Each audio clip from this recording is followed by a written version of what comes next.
Revue de presse à suivre avec Patrice Randen.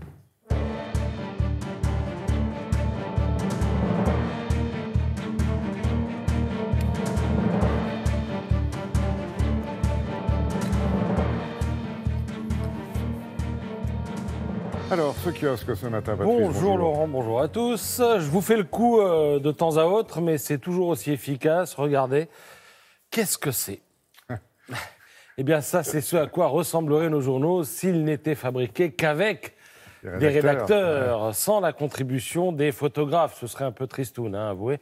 Moyennant quoi, on a plutôt droit à ça. Regardez, une presse colorée, des maquettes aérées, un peu de respiration pour l'œil. Tout ça grâce à qui? Grâce aux maquettistes, mais aussi aux photographes de presse. Hommage leur soit donc rendu à travers cette revue de presse spéciale photo d'actu. Et on commence par celle-ci. Elle est signée Marc Dufy.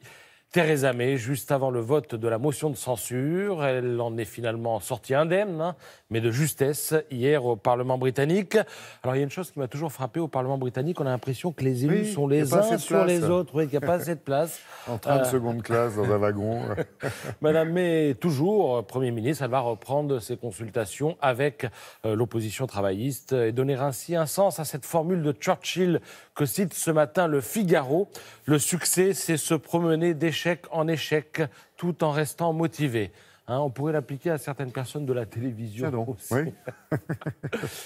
Tous les journaux sont sur le sujet, évidemment, y compris La Croix, qui a retenu cette photo de Clodagh Kilcoyne.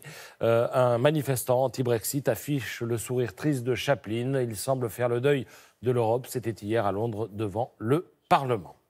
Alors, autre actu, autre photo, celle-ci est signée N. Tuka. Alors, N, c'est Nathalie, Nadège, Noémie, je ne sais pas. Elle a été prise dans la banlieue de Bordeaux, à Virsac.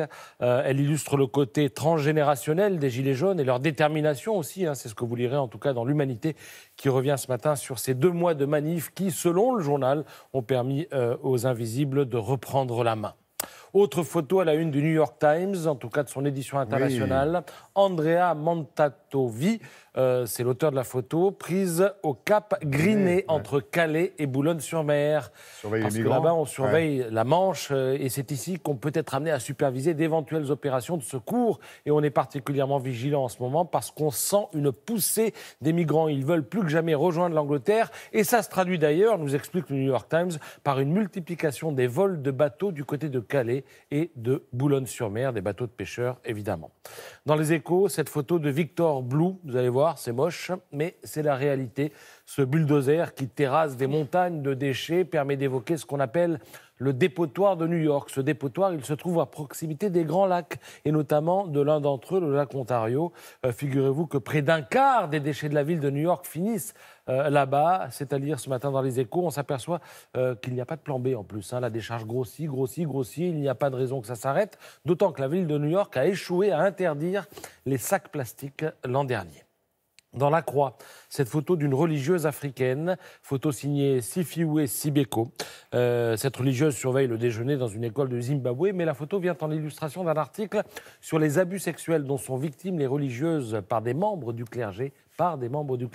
C'est à lire dans La Croix. On se dit que le Vatican a un gros chantier à ouvrir aussi sur le continent africain.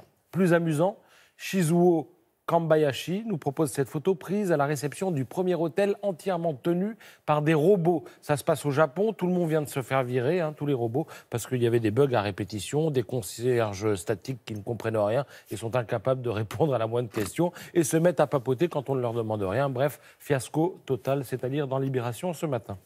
Merci beaucoup, Patrice.